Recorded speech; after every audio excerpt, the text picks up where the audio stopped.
Welcome to BlackUSA.News Morning Show. I'm your host, William Honolulu Jr. Join us as we explore the news and opinions that impact our community. We break down how the major stories have a very personal, local, and racial impact. No topic is off limits, but even if the conversation gets rough, we're always going to keep it real. Greetings and salutations, all my people out there in internet land. How are you doing? I am William Honolulu Jr., and I have the privilege, the honor, and the ability to serve today as the host of the BlackUSA.News Morning Show. Today, we have a great show set for you. I'm trying to make sure everything is on board the way it should be. The cool part is that we have the opportunity for you all to meet one of my best friends, an amazing guy in the community, Dr. Jaqen Caston. I told y'all, I know a bunch of dope people. Dr. Caston has been in the community for as long as I've known him, and he's engaged in a number of different ways, and we'll talk a little bit more about that. But it's going to be an awesome show. You know what we got to do first? We got to thank the people who keep this going. So big ups to Edible Arrangements. As I say all the time, Edible Arrangements, not only are they a great gift, they taste good. Like, they taste amazing, especially what? Pineapple and what covered with white chocolate, the little Dove pineapple. Oh, so amazing. So make sure that you hit up Edible Arrangements in Govins and in Randallstown and the store in Pittsburgh. Murphy, Falcone, and Murphy, like I tell you all every day, these are people who have been in vanguards in civil rights and justice throughout their entire career, the beginning of the organization and the like. Well, not even the beginning, just their organization, but back in the day when Judge Murphy was a lawyer and fighting for civil rights and justice, and how many times they taken on illegal actions or questionable actions from the state and some other places. It's just amazing to watch them advocate. And so if you have an issue and you want some support, make sure you hit them up. Let's see, what else? Who else? Oh, Darker Than Blue. My God, the salmon at, you know what? Just go. Darker Than Blue Grill on 413 North Charles Street. The food is amazing. It's like you go there and you feel good because it tastes good, and you know that it's going to organizations that actually work in the community and actually support the good work that's done. You talk about an opportunity to eat Black excellence. Make sure you stop by Darker Than Blue Grill on Charles Street in Baltimore, Maryland. Now, if you find yourself on the unfortunate end of criminal prosecution, as it were, make sure you reach out to the warrior lawyer, J. Wendell Gordon. Like I said, he gave himself the name. I mean, he didn't give himself the name, his clients did, because he will go into court and fight for you. And again, we talked about it yesterday, how whack it is when you create your own. Well, not whack, but when I tried to do it, everybody said I had a problem because you shouldn't go around calling yourself Big Daddy, apparently. That's dumb. I don't think it's true, but whatever. My company, The Grinding Gang, we want to help you take your business to the next level. We have a lot of free resources, a lot of opportunities and things like that for you to get templates, for you to get training. We have videos that you can use to help scale up your business and figure out what it is that you're doing and make sure that you are headed in the direction that you want to go in. I mean, there's no reason to work on your business if you are not headed in a direction that you want to go in. For all that, you can work for somebody else. All right, so let's go. Oh, you know what? One other organization I want to give a big shout out to, Black Speakers Network. Black Speakers Network is a really great friend of the show. Actually, Black Speakers Network is going to be responsible for a lot of guests that we have. Actually, starting tomorrow. Avery Liggins of Black Women Moguls. Lady Mogul Talk and Mogul Talk Show. She's going to be our guest tomorrow. She is an amazing woman. She is an author. She is a consultant and really looks to empower Black people, but specifically Black women, so that they know how to take their business to the next level. But that's Avery, and that's tomorrow. But guess where I found her? Black Speakers Network. if you are a consultant, a speaker, or if you just have a story, a book, something that you want to share, you should really hit them up. Because they not only have great technical resources to help you develop your skill sets, but they also have great networking opportunities. Like I said, I called Brian, and Brian Oles, the CEO of Black Speakers Network, and said, "Hey, Brian, I want to work with a couple of your people, or some of the people in your speakers network." And he said, "Okay." Literally the next day, there was a session where 60 really great and talented Black people with stories and books and businesses were on this Zoom meeting like, "Hey, I want to be on the show."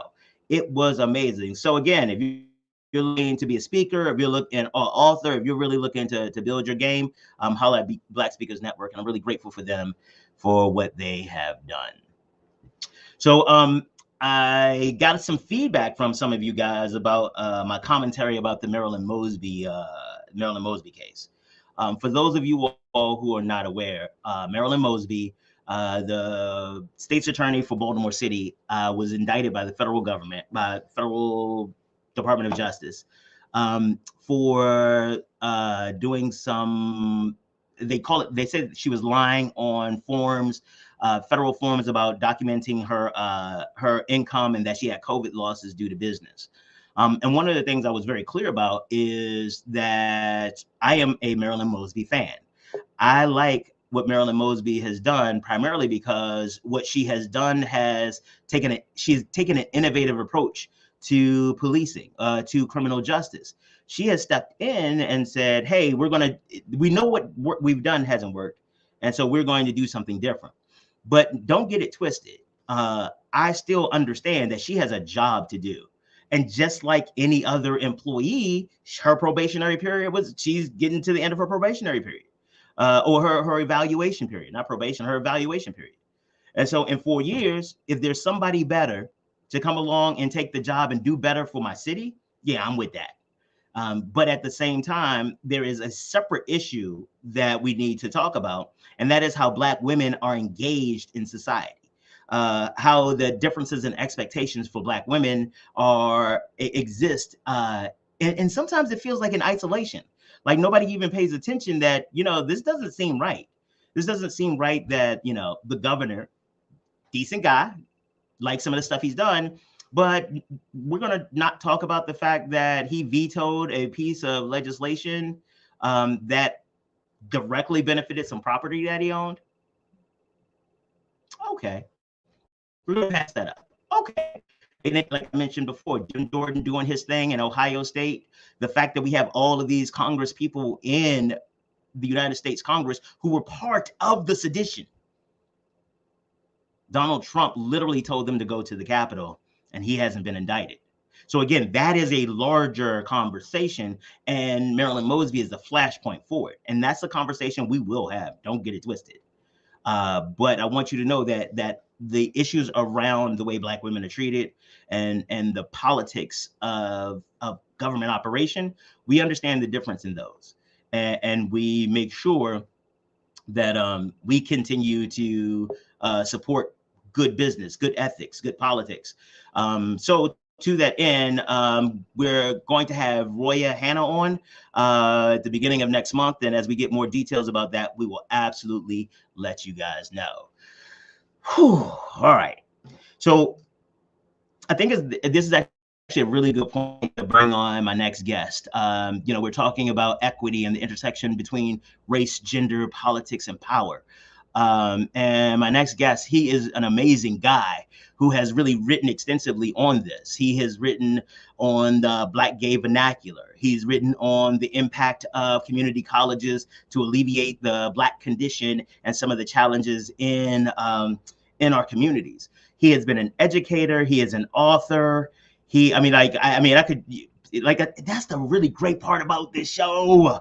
I get to introduce you all to people I know, and I could spend the entire show just talking about how great they are and examples of how they impact. But I have one story about Dr. Caston that I'll share before I bring him on. Dr. Caston, he was a teacher in Baltimore City public school. It was I think they call it an innovation school or something like that. And there was this kid in one of his classes, and I was responsible at the time for guidance and schools, like that kind of progression through classes and stuff like that.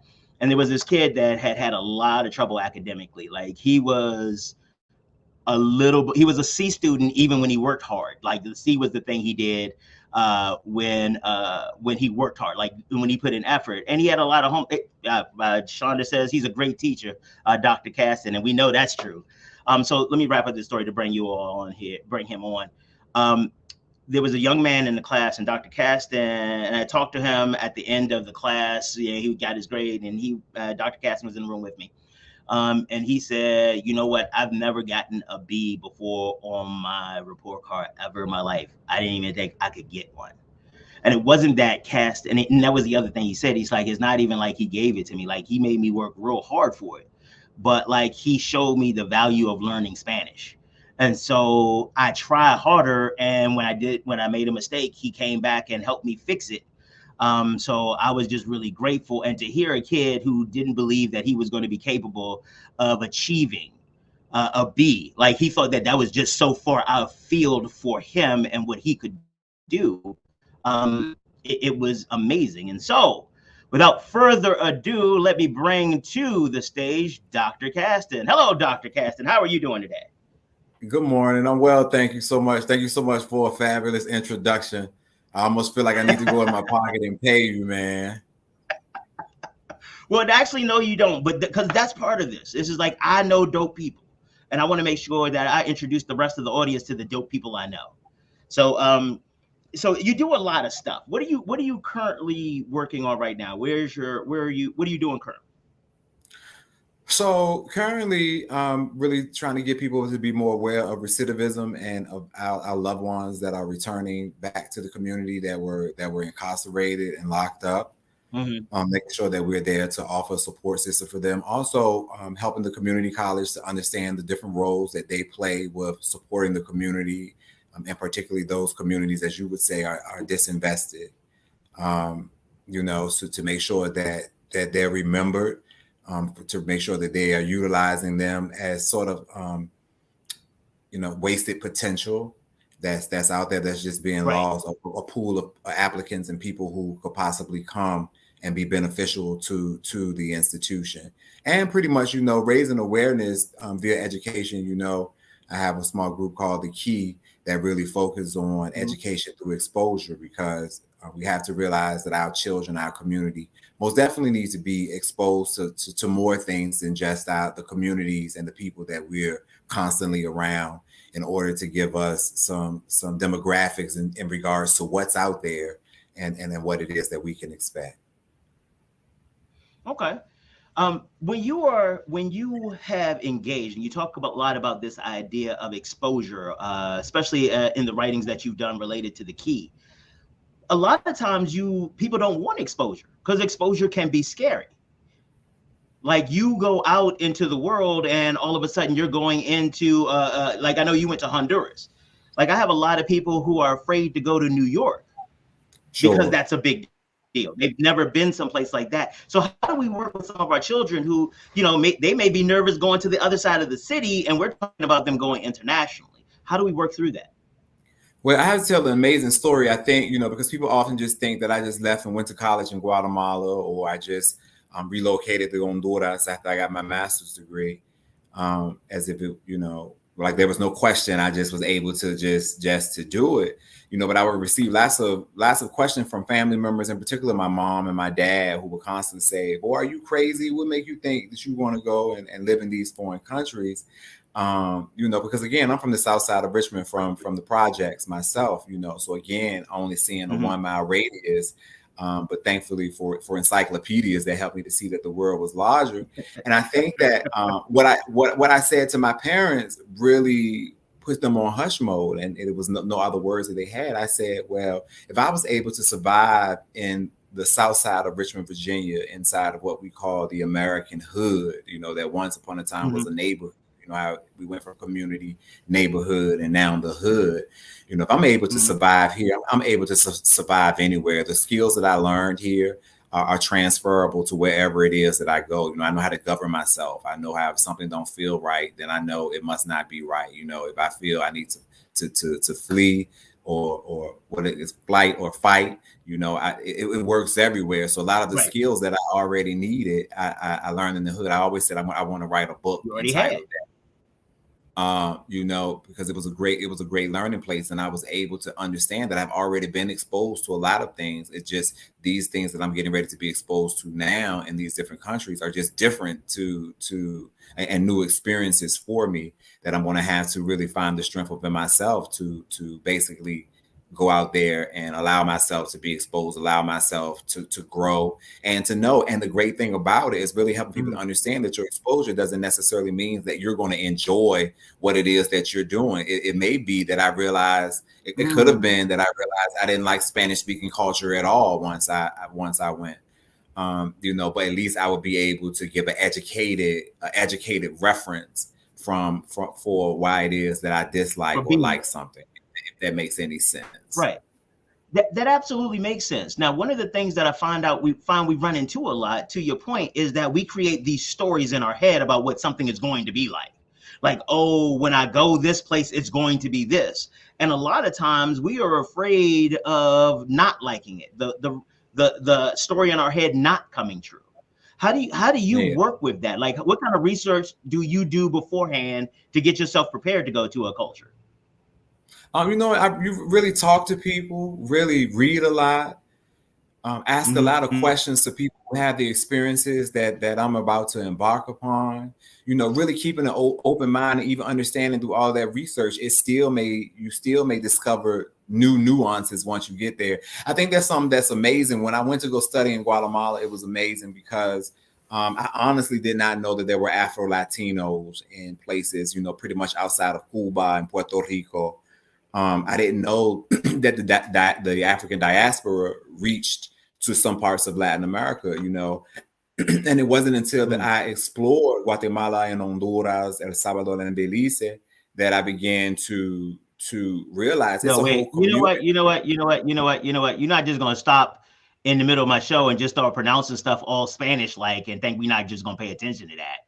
Like because one of the things that, you know, a lot of people like is, you know what, just spit a little bit of Spanish for them so they understand the caliber. Like, this is because I'm like uno, dos, tres, cuatro, cinco, seis. Like I'm flowing that way, but like give them a little Spanish. Let them know what you're working with.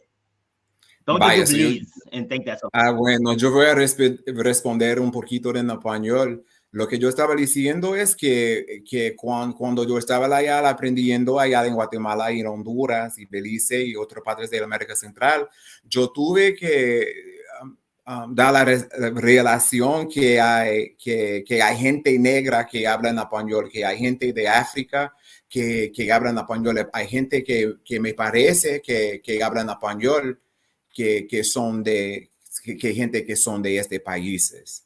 Okay. They impressed and I'm confused. So I think we did enough. We showed enough. Like, we're dealing with some real stuff here. We're not dealing with no fake like SOCKS, because I learned that on a commercial. SOCKS. Like, if you spell socks, it's a whole word. It's amazing. Yeah, that's a whole sentence. But so as you, excuse me, I apologize. I don't know. So as you have been navigating, and you know, kind of the crux of our show is the engagement with the Black community.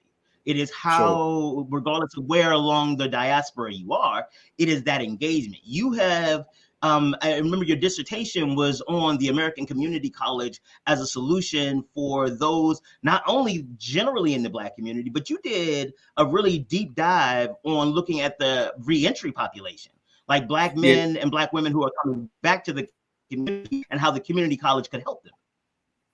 Yeah, that's correct. You know, and realizing how the community college plays an essential role with being there for this population. You know, I had the opportunity to interview some amazing men who have beaten the odds. You know, they've sort of had that secret sauce to being able to stay out, because we know that the national numbers say that 75% of these men are going to recidivate or go back to prison within 5 years. You know, only a quarter of them are remaining on the street, but these men have been out of prison for 5 years or more and had all been successful students at the American Community College. So really I tried to delve into trying to find out what was that secret sauce. What was it about the American Community College that helped you to keep your feet on the street? Finding that from the community college, many of them had developed grit or fortitude, the ability to bounce back, the ability to effectively communicate and how to talk and how to speak with others, knowing that you can't just lash out because you disagree with something someone is saying, that you have to, have communication skills, be able to express and to put into words why you are angry or why what something that is happening is making you upset, and being able to not only express that, but also be able to hear what others are saying to you in order for you to be able to process, and in order for you to be able to come to some type of resolve, in order for you to not lash out and end up back in prison. And also they look at how the community college help to bolster or to elevate their self-confidence. They felt good about themselves because school or education was a place that they felt that they didn't belong. Many of them talked about not belonging. I felt like this was not a space for me. But the community college was able to create a safe space for them, just like it did for me, actually.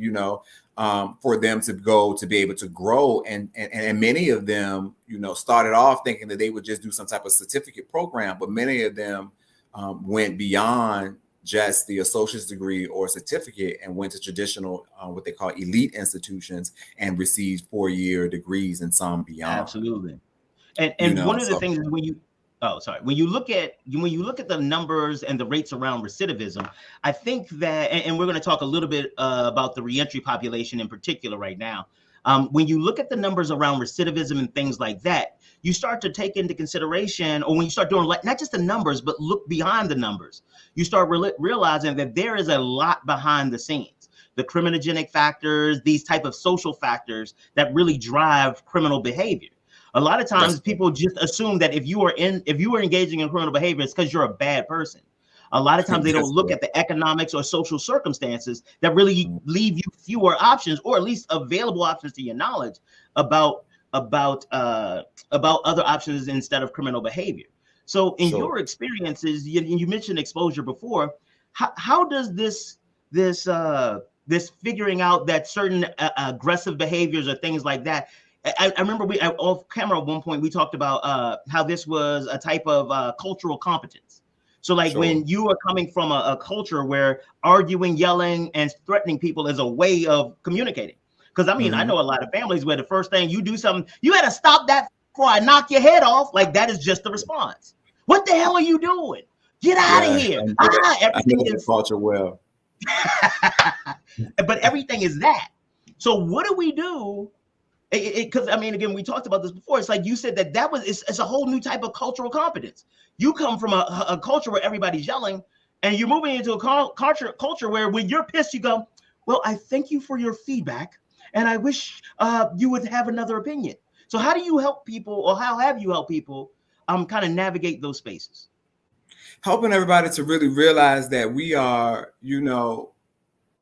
that the culture exists everywhere. And those who are returning from prison, we have to understand that they're coming from a prison culture that many of us as outsiders don't understand, because we haven't, thankfully, been incarcerated. So, being able to understand why they may be extremely introverted, or why they may be reluctant to share that they need help or assistance because of the culture that they have embedded into their minds, what they call it, a prison, institutional sort of mindset now, and helping them to being able to use that knowledge, but being able to take it and to be able to help them to be able to develop as a student or to develop as a returning citizen. How can you take, again, those transferable skills? How can you take those things from the culture that you gleaned from being in prison, and be able to implement them in real life so that you can be successful? And us being aware of that there are people that are locked up. There are people who are dealing with what I like to call hidden crosses. So they're dealing with things pretty much like you can't see. If I'm fat, you can see that I'm fat. if I'm super dark skin or super light skin or have freckles, you can sort of see those, struggles or that when it comes to diversity. But being incarcerated or someone's sexuality or mental capacity or religion per se, those are not necessarily crosses that you can see outwardly. Those are things that people are dealing with that can sort of be hidden. So we have to be cognizant of those, aspects of culture and diversity, and realize that we don't know who is sitting in front of us when we are talking to people, when we are interviewing people, when we are trying to offer supports, and taking those things into consideration when being involved with people, in particular. And in this case, talking about those who are returning citizens. We talk a lot about on this show about what we call practical genius. That thing that, while, on a regular IQ test or whatever, they be like, don't nobody care about that. But in real life, it demonstrates a mastery of a particular skill. Like, I've seen, we've seen students who, one in particular, who figured out the grading system so much. He knew the days he needed to show up for school, which test he needed to take, the grades he needed to get on the test, just so he could have the life he wanted. And so we've seen people engage in that next level of, now, while it totally backfired on him because he didn't have grades that were high enough to get him where he wanted to go eventually. It is that type of ability to analyze like the whole system and figure out what it is that you need to do. And that's the same thing that you're talking about. Yes. I remember one of the people I study is Iceberg Slim. He was a notorious pimp, wrote Pimp, the Story of My Life. And he talked often about how once he got out of the game and wanted to, he wrote his book. Well, before he wrote his book, he got out of the game and was like, I just want to, I want to come back and do something legitimate now, because he had a wife and whatever.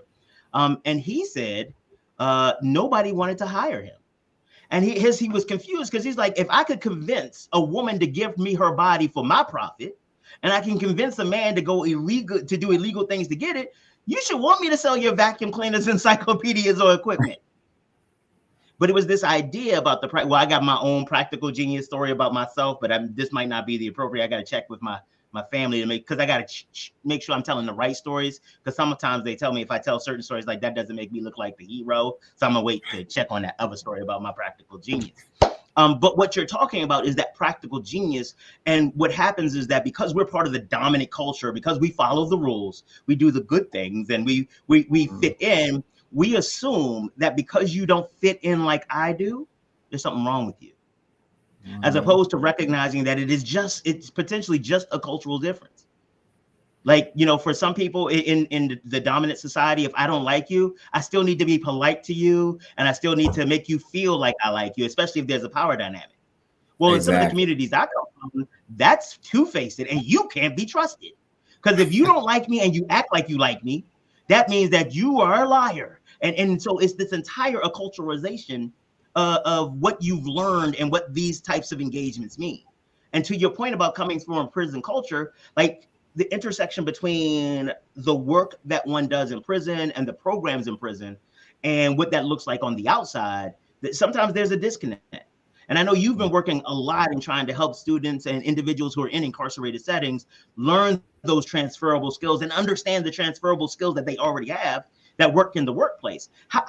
What does that actually look like for somebody who works behind the wire? So, really, really preparing them, employment readiness, making sure they're ready to be able to answer questions, those tough questions that come, why were you incarcerated? Knowing what the legal implications are for asking them certain questions about their religion, their disabilities, and things of those sort, just so they can have a leg up in regards to how to, because interviewing is important. And a lot of times people don't realize that these people are really judging you if this is a good fit for you in those moments that you're sitting in front of them, and it takes a lot of practice and a lot of skills that for those of us who interview a lot and talk a lot, it may seem like something that's just easy to come by. But for these people who are not used to having to speak well of themselves, because even for myself, who's very verbose, I have a issue sometimes with speaking well of myself, with the extensive vocabulary. So imagine if you have limited vocabulary how do you convey to someone that I want this job outside of because I need it, just hire me? And the other part about it is like with the mental and emotional parts of it too. When you don't think you're worth anything, when everybody has told you that you're not worth anything. And so to go back out and to try to convince somebody that you can add value when you've never really had a job. I've been locked up here for the last 4 years. And clearly I've made some decisions that got me here. So you want me to come out and be like, hey, yeah, I've been in jail for 3 years and I don't, I've not had an opportunity to do anything, but hire me and I'll be a great employee. I don't know what the hell y'all do. And realizing that, because what you do is important, is like that's an entire thing. That has nothing to do with the quality and content of your question. There's nothing to do with your resume. That is like these people are in jail because somebody judged them. They went in front of another person and stood there, and that person asked them questions and they answered it, and they ended up locked up. So now you want them to do it for money? And we don't. And one of the things I really appreciated about the work that you did with the key and your dissertation was that you also focus on the social emotional context of it. Like, this isn't just about skills and just about following directions. Like, these are actual, wait for it, people. Yeah. Sorry, because again, this is a really big deal for us because a lot of the members in our community are incarcerated, and 95% of them are coming back. So we need to do something while they're there. Mm-hmm. And we know that with the numbers, because 1 out of 9 of all Americans are incarcerated, and within the Black community, it's 1 out of 3 have had some interaction with the law. So we have to be cognizant of it. And it's amazing to me too, because I also think we have to make sure that we check out implicit biases as well, because a lot of times we say, well, they have talent. Wait, I'm sorry, doctor. Are you suggesting that Black people have implicit bias, doctor? How can we have implicit bias against our own people, doctor? Please explain that to me. Sure, I'm going to share a story with you. So I was at a conference presenting on the role of community college and how educational implications are needed to help men to be able to, again, keep their feet on the street. So in during the question and answer period, an older Black lady said, well, I have the opportunity to hire. I work in human resources, but I don't feel comfortable. I don't want to hire anyone that I know that has been incarcerated, has been locked up, that's been to prison. How would I handle them? How would I talk to him? And I said, well, ma'am, according to the statistics, 1 out of every 3, that means within your own family realm, there's someone that you encountered, that's your nephew, your son, your cousin, your brother, who's been incarcerated. How would you handle Lil Man? How would you handle him? How would you talk to him to help him to understand that you're serious, or to understand that you're about business? How are you going to help him to sort of, see the error of his ways, or to be able to motivate him to stay, free of incarceration? It's sort of the same thing, So for us to feel like we, oh my gosh, I don't want to encounter these people. Well, according to the numbers and just being realistic, we all know somebody that's been locked up for multiple things, from across the gamut of things that people can do. So it's like, let's just get real, and stop pretending that we're always afraid, or because of I guess our lack of knowledge or of dealing with these people who we know are openly, felons. How do we deal with these people in this population? And so with that, it is like we are absolutely comfortable with hidden identities. And I know, we've talked about this on numerous occasions before, but like these hidden identities where it's like, oh, as long as people don't know I am alcoholic, or as long as people don't know that I drank, or as long as people don't know that as long as people don't know that I'm an adulterer, or as long as people don't know that I'm gay, or as long as it's like all of these I don't knows, and we get stuck there. And so we start living these fake lives, and reentry is one of them. I know people who are desperately afraid that their friends will find out that they had an incarcerated issue, not their jobs, not their friends, because we have this idea the same way that we have with poverty. There must be something wrong with you. Not that you had limited choices, but there's something wrong with you. It is a character flaw when we judge people by their what do they say? We judge them by their decisions without taking a look at their options. Wow. That's And sort of so realistic. as you are, how do we check our own privilege? Because that's a very real thing. We've always been told that the people who are coming from jail, especially certain crimes, like they have been dehumanized in our eyes. Child molesters deserve what they get. I've heard that a number of times, but you talking about the ones in jail or Uncle Rob? Which child molesters are we talking about? Grampy? Because that might be a real thing. And so how do we get beyond our stereotypes and our stigma for people who've been incarcerated? Because I appreciate the fact that lady was just honest about it. I think that we have to also understand that there's a gamut of things as to why people are incarcerated. We always think of the worst things, but a lot of people get arrested for a lot of petty crime as well. Most of the cases with African American males seem to be normally based around drugs, the selling of it, which sometimes lead to other things that transpires. But I think that, so we have to understand that there's not one thing that people is locked up for across the board. Everything isn't super egregious. We always jump to, oh my goodness, what is it that this individual has done that caused them to get a felon? So it's understanding that you're dealing with people on a person by person basis, and I think that's what we all, I try to live my life like that. I have to deal with every student and every individual that I supervise or I work with as an individual, to know that your experiences are going to be vastly different from mine and the person who's beside you or behind you, so understanding, making sure that we know the whole stories versus trying to, again, we have to be effective communications. You want to know something, ask something so that you can be clear. I think that's something. A funny story. I can remember being in high school and my mom, we ended up leaving the inner city to go to a very rural area in Virginia called Varina. And during this time, Varina is majority Black now, but during this time it was majority white. And it was funny because it was my friend Jill Zuniga, I remember her name to this day, was sitting in front of me with her hair wet. And every day I was like, oh my goodness, I was really concerned for my friend, because I'm like, you shouldn't be washing your hair in the winter and coming outside and it's being cold. And it was it was amazing, the cultural conversation that came when I asked her, I eventually was like, let me just ask her, why are you coming to school with your hair wet every day, really? And it caused a cultural conversation in regards to her having oily hair, so she has to wash her hair every day.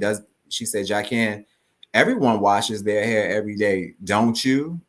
So it was amazing here because I know that I have to add grease and do a whole bunch of different things to my hair to make it look a certain way. I just figured that everyone had to do, follow suit or did the same.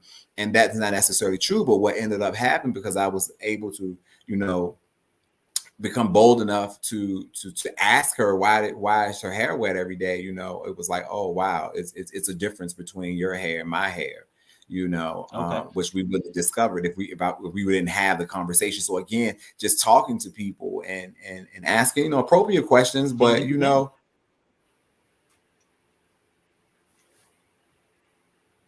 Oh, I'm sorry. I was just saying it changes the game.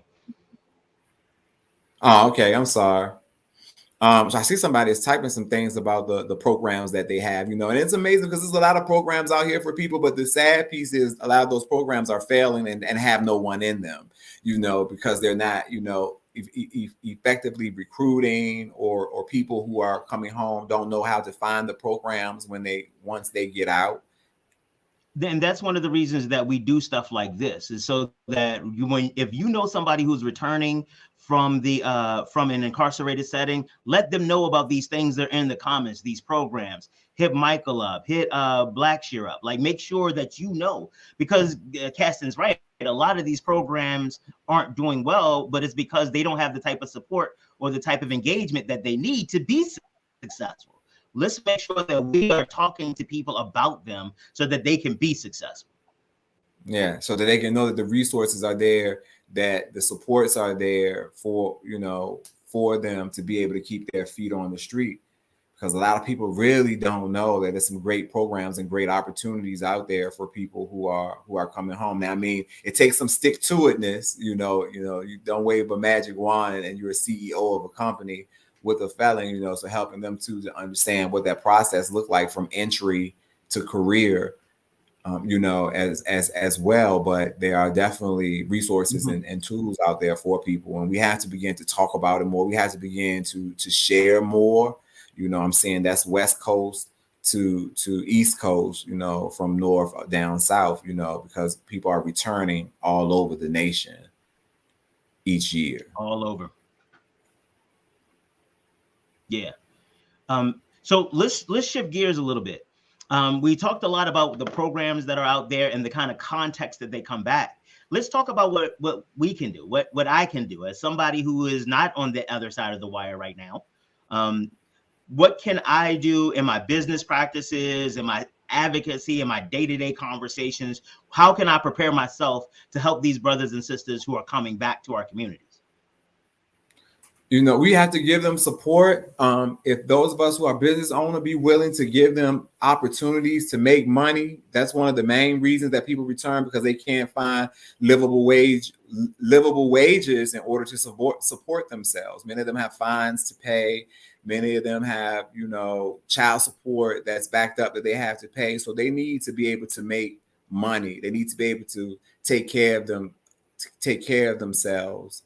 Small things like, I talk to a lot of men that are coming back, things small, such as t-shirts and undergarments and toothbrush and toothpaste is something that many of them talk about is so difficult for them to get, but it's things that we don't think about. You're getting out and now all you have are the things that you come from with prison, which is normally just 3 pair of boxers if you didn't have the ability to purchase more, to get more.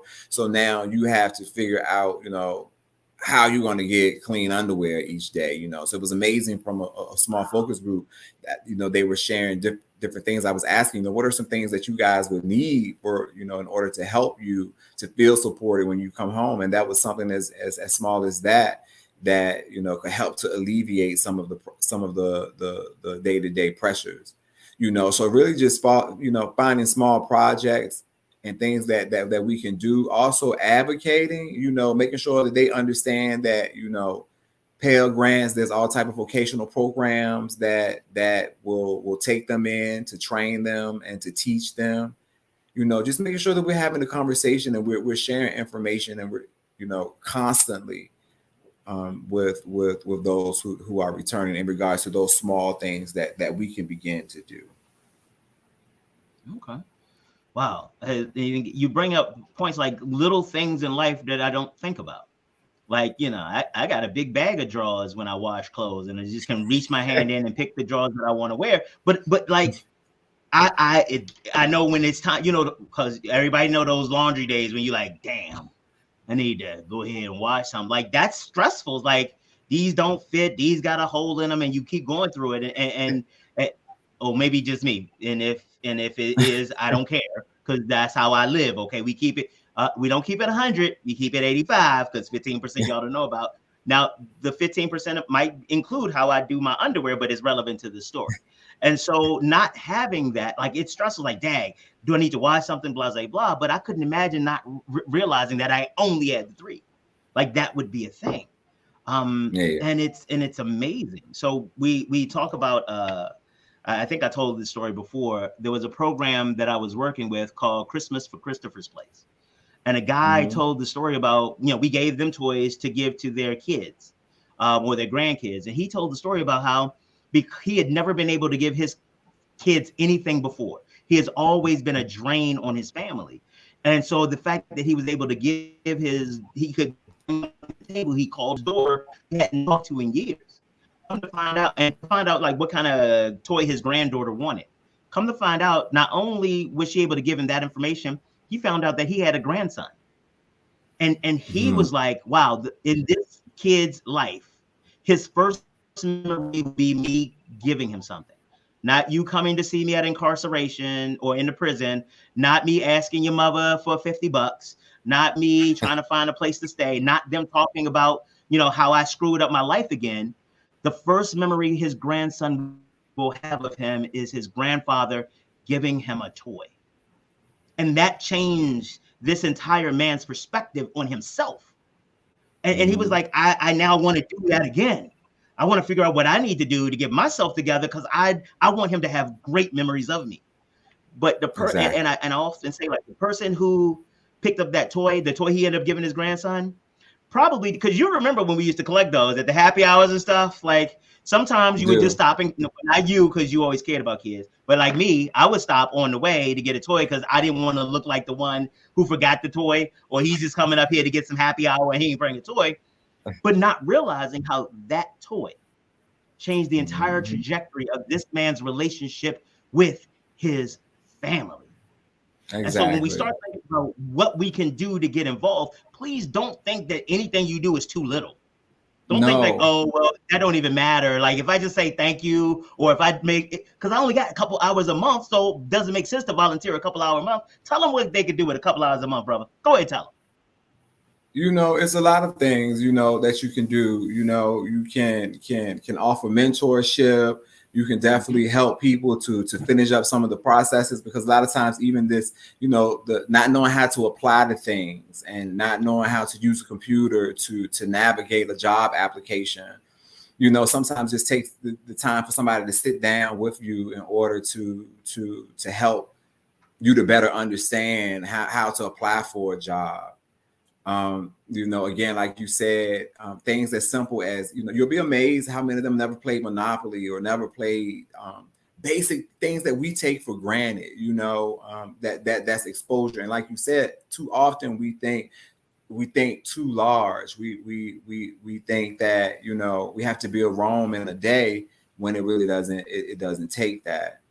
Again, take the opportunity possibly to offer assistance with tutoring and helping people who may struggle educationally, to be able to better understand things, or maybe take the opportunity to help them to understand a lot of times just mail and what is being asked of people and what's being required. You'll be amazed at people who need someone just to interpret things for them, or to be as a sounding board to give them some pro-social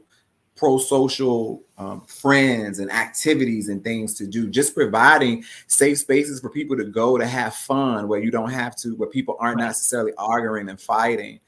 That's really important to host people and to host events where people can come and sort of see behaviors being modeled for them.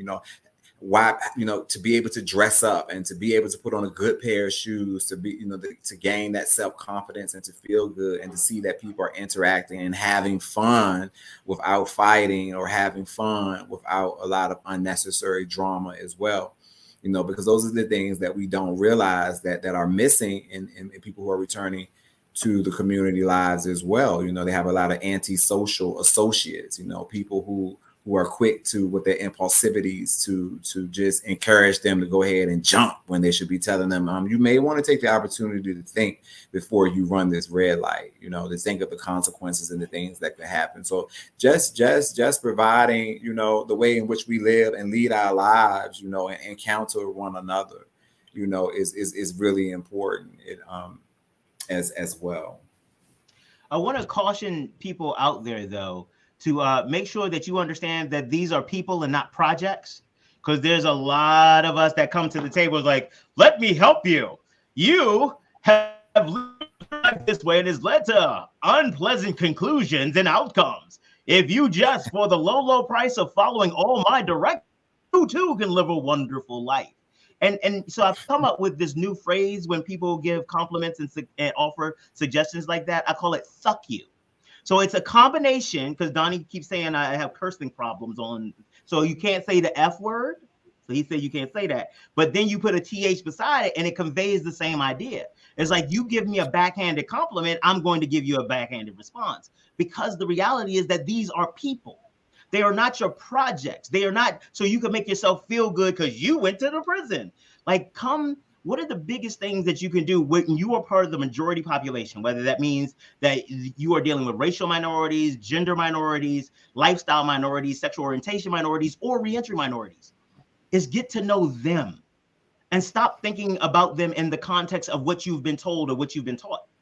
And we talk about it often about the London conundrum. Like, I've never been to London, but I will argue you up and down that they drive on the opposite side of that we do in the United States. I will argue with that, even though I don't have any facts to back it up. Be careful that you are not doing the same thing with people who come from an incarcerated setting. You don't know any of them, but you've heard they all do this. And so now you start living your life like they are, your life like they are driving in London, that you know. You don't. Take an opportunity to get to know them. Talk to them like people. Yeah. Ask them what they want. And don't think that your way of life is an actual way of life for everybody. Mm-hmm. For most of you, be honest about it, at least keep 85. For most of you all, looks like I'm stuck. Oh, for most of you all, if you keep it at 85, most of you all aren't able to.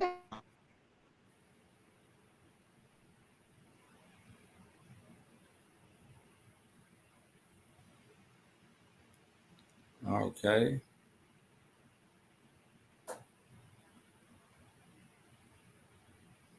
We seem to be still going here. I don't know what happened to Attorney Hunter Blue.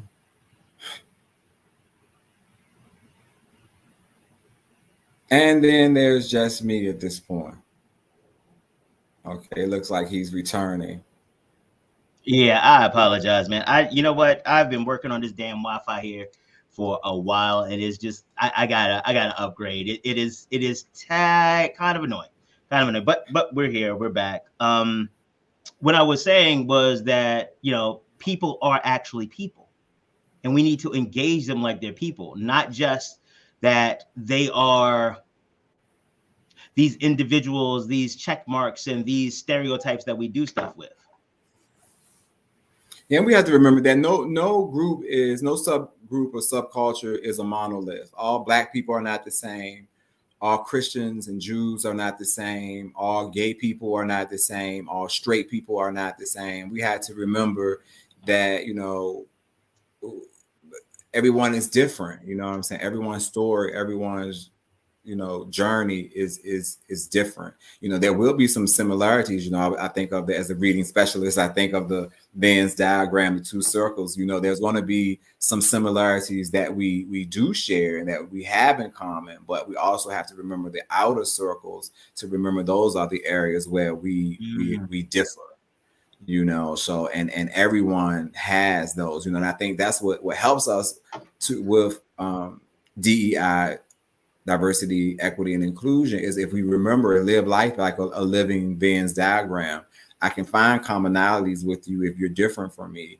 But then after we find the commonalities, in order for us to sort of connect and for us to be able to associate one with another, then we begin to discover the ways in which we are different and realize that it's the differences that make us unique and make us who we are versus a carbon copy of one another. So that's very important. And appreciating the differences also can be challenging when you take those differences too far. Yeah. And so if you think that because I am a Christian and you are not, then you somehow don't deserve humanity, that creates another issue. Or because you're from the hood or because of whatever, it creates a lot of these issues. But I think that's when we have to jump back to the pieces where we're similar though, and hold on to, yes, you may be this and I may be that, but it is these human characteristics that we have, whatever they may be. We're both working the same job, or we're both of the same gender. We're of whatever those similarities are. We utilize that to make us be able to deal with one another cordially. Oh, whoo! You be out here preaching a word sometimes, son. You just be giving the word, huh? Now, at that note, it's like, is it time? Someone bring me the time, please. Is this interview over? Oh, it's coming to a close. The interview is coming to a close. I want to do like Rick. I want to do like Rick Ross did at the end. So let me know. I just want to get up and say I'm excusing myself for a moment and then never return. That's pop culture reference. Hey, this has been an amazing interview, brother. I am so grateful for you to come and join us. I am looking forward to the next time that we get an opportunity to kick it. And just so incredibly grateful for you. And the work that you do. I mean, you know, we talk a lot about PR, but the work that you do changes lives. So again, thank you very much, brother. I'm grateful. Thank you so very much for having me. I appreciate it. It's been definitely a pleasure.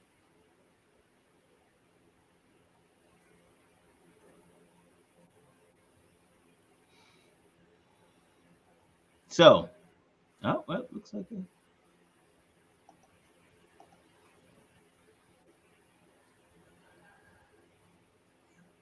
So, okay, here we go. So it looks like we are about out of time. I'd like to thank Dr. Caston for joining us. Oh, you froze again. Otra vez.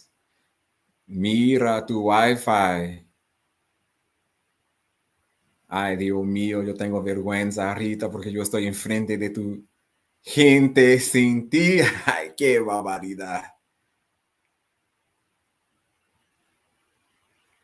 So I guess this is where...